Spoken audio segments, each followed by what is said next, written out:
Start each week learning and growing as a community. Join us as we embark on the next growth adventure with the weekly reading.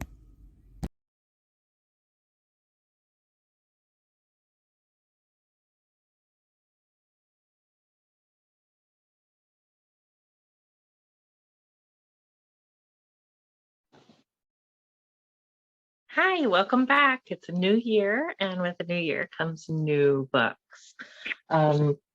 Our heart and soul book to start off this year is The Secret Power of Yoga by Nischala Devi.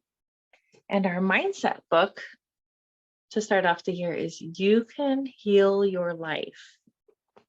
And these are both pretty amazing books, and I can't wait to talk with you guys about them. So make sure you check out the podcast as we talk about what we read each week. But let's go ahead and get started with this week. Chapter 1, You Can Heal Your Life by Louise.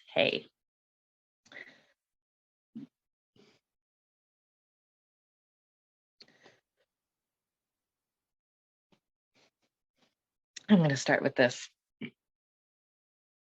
In the infinity of life where I am, all is perfect, whole, and complete, and yet life is ever-changing. There's no beginning and no end, only a constant cycling and recycling of substance and experiences. Life is never stuck or static or stale, for each movement, each moment is ever new and fresh. I am one with the way.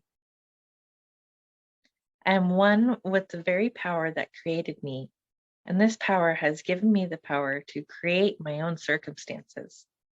I rejoice in the knowledge that I have the power of my own mind to use in any way I choose. Every moment of life is a new beginning point as we move from the old. This moment is a new point of beginning for me right here and right now. All is well in my world. Chapter 1, What I Believe. The gateways to wisdom and knowledge are always open. Life is really very simple. What we give out, we get back. What we think about ourselves becomes the truth for us. I believe that everyone, myself included, is responsible for everything in our lives, the best and the worst. Every thought we think is creating our future. Each one of us creates our experiences by our thoughts and our feelings. The thoughts we think and the words we speak create our experiences. We create the situations, and then we give our power away by blaming the other person for our frustration. No person, no place, and no thing has any power over us, for we are the only thinkers in our mind. When we create peace and harmony and balance in our minds, we will find it in our lives. Which of these statements sounds like you? People are out to get me. Everyone is always hopeful. Each one of these beliefs will create quite different experiences. What we believe about ourselves and about life becomes true for us. The universe totally supports us in every thought we choose to think and believe. Put another way, our subconscious mind accepts whatever we choose to believe. They both mean that what I believe about myself and about life becomes true for me. What you choose to think about yourself and about life becomes true for you. And we have unlimited choices about what we can think. When we know this, then it makes sense to choose. Everyone is always helpful, rather than people are out to get me. The universal power never judges or criticizes us. It only accepts us at our own value. Then it reflects our beliefs in our lives. If I want to believe that life is lonely and that nobody loves me, then that is what I will find in my world. However, if I am willing to release that belief and to affirm for myself that love is everywhere and I'm loving and lovable, and to hold on to that new affirmation and to repeat it often, then it will become true for me. Now, loving people will come into my life. The people already in my life will become more loving to me, and I will find myself easily expressing love to others. Most of us have foolish ideas about who we are and many rigid rules about how life ought to be lived. This is not to condemn us, for each of us is doing the very best we can at this very moment. If we knew better, if we had more understanding and awareness, then we would do it differently. Please don't put yourself down for being where you are. The very fact that you have found this book and have discovered the means that you are ready to make a new positive change in your life. Acknowledge yourself for this. Men don't cry. Women can't handle money.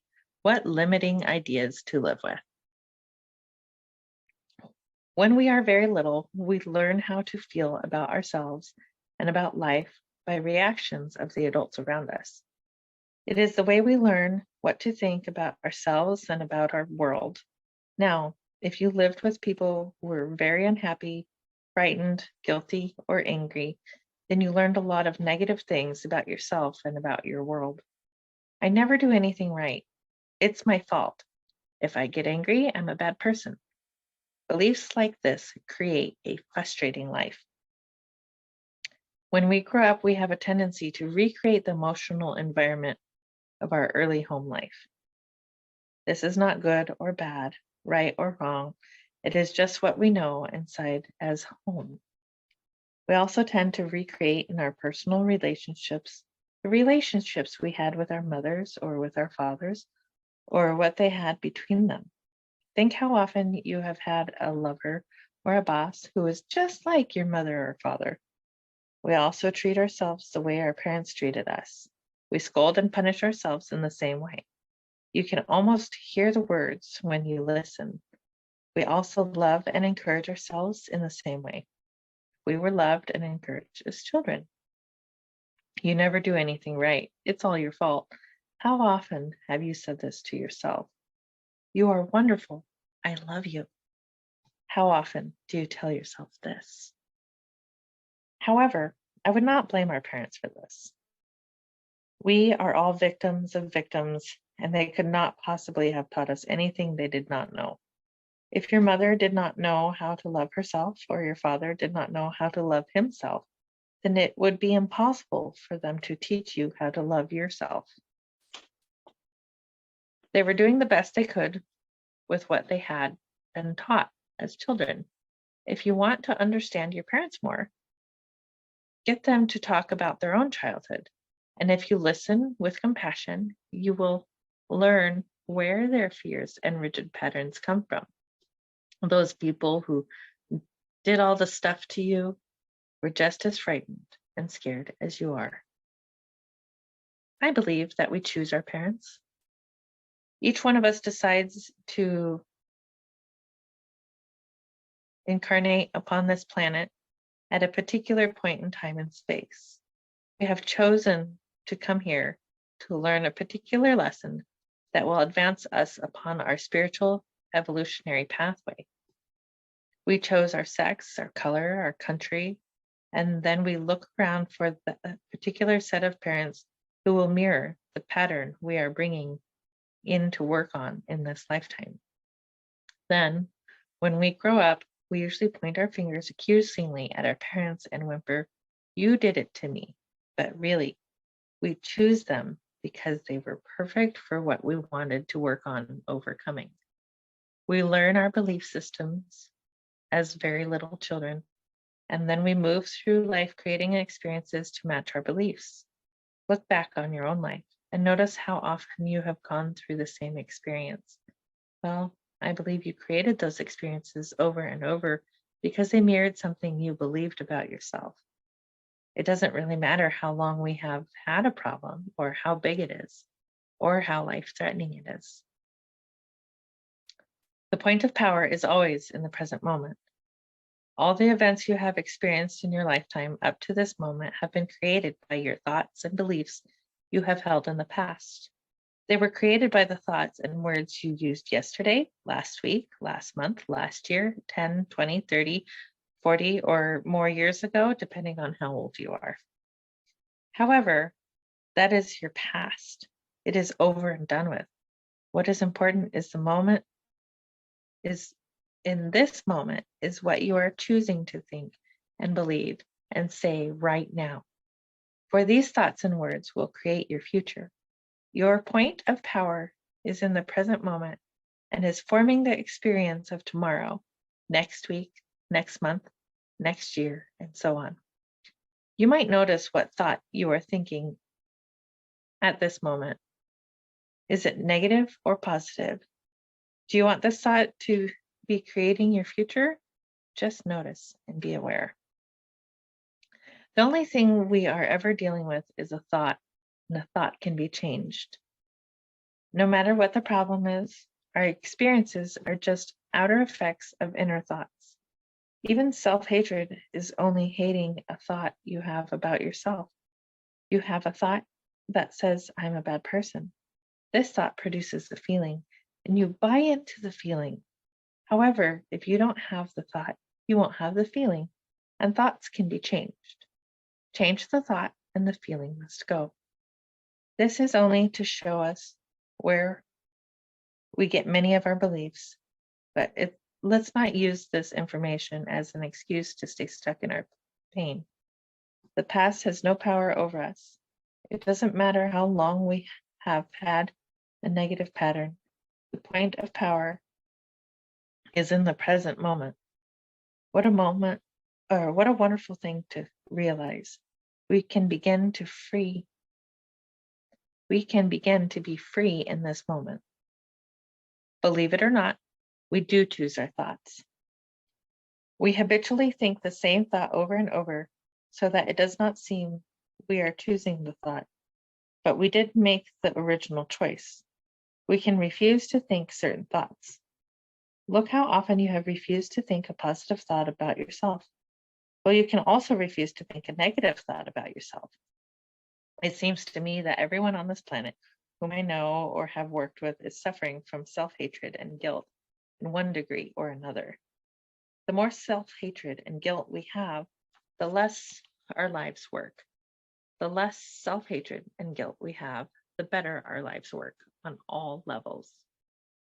The innermost belief for everyone I have worked with is always, I'm not good enough.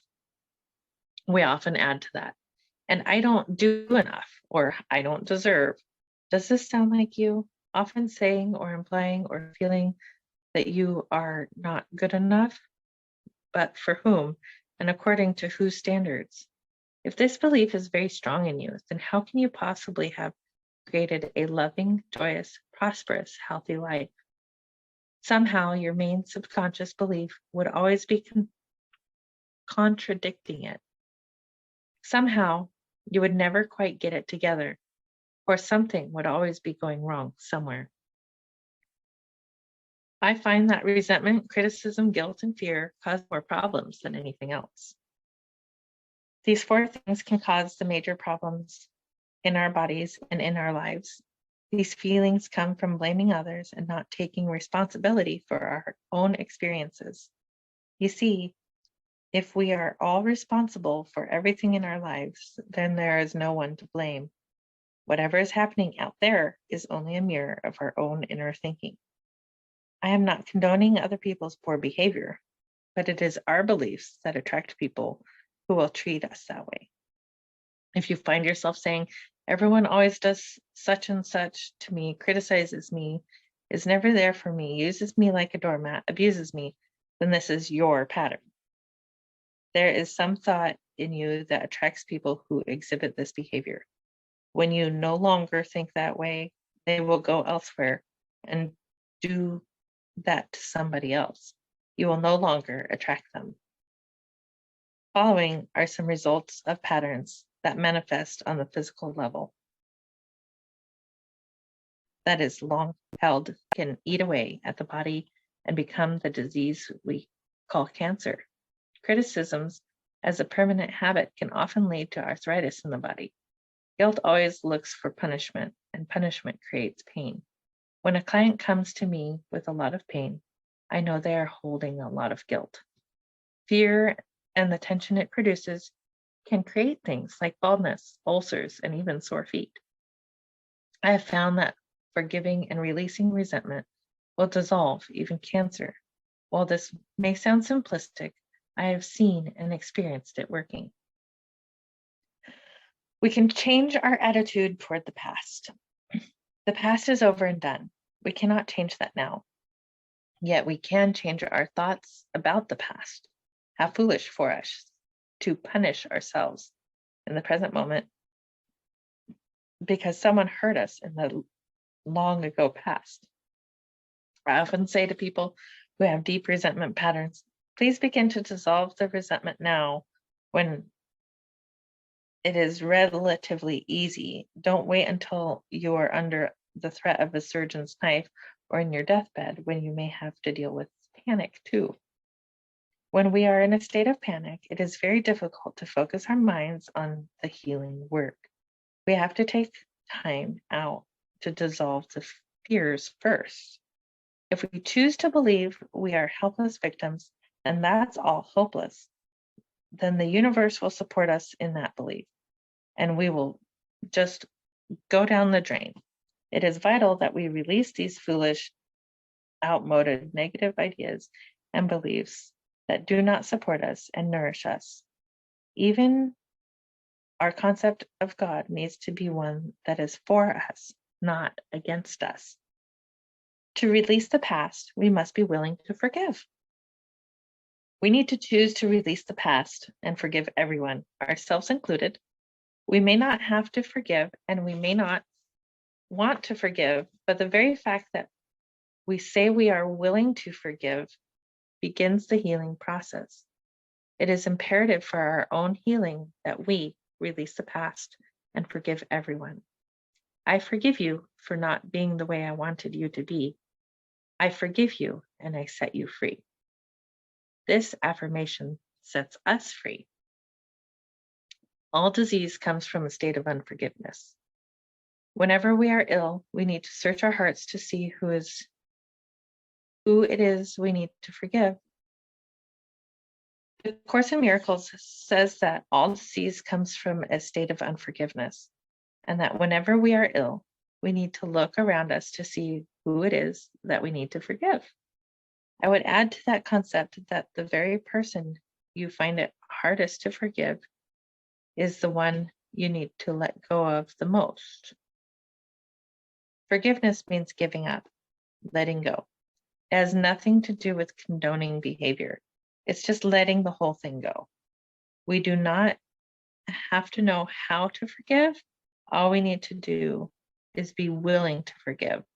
The universe will take care of the hows.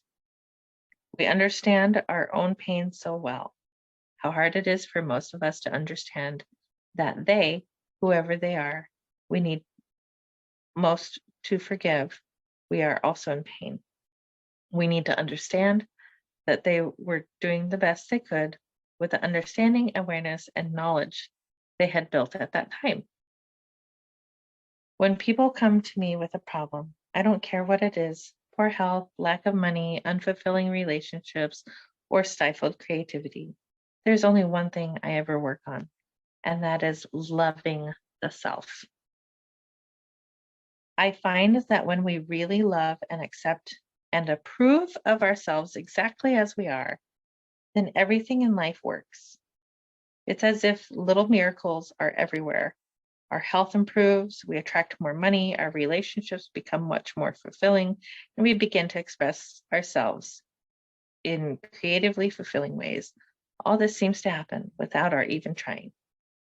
Loving and approving of yourself, creating space of safety, trusting and deserving, and accepting will create organization in your mind, create more loving relationships in your life, attract a new job and a new and better place to live, and even enable your body weight to normalize.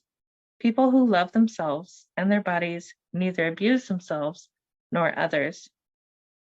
Self-approval and self-acceptance in the now are the main keys to positive changes in every area of our lives. Loving the self, to me, begins with never criticizing ourselves for anything. Criticism locks us into the very pattern we are trying to change. Understanding and being gentle with ourselves helps us to move out of it. Remember, you have been criticizing yourself for years, and it hasn't worked. Try approving of yourself and see what happens.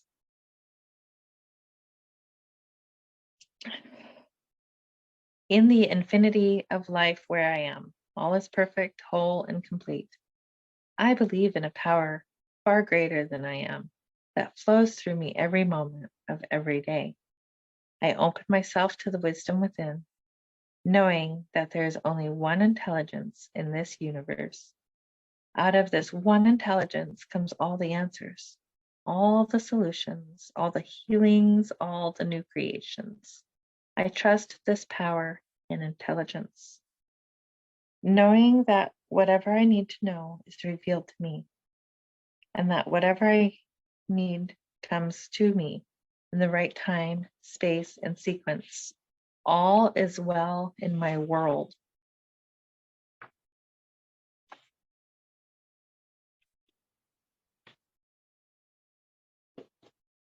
Thank you for joining us again for this week's reading. Namaste.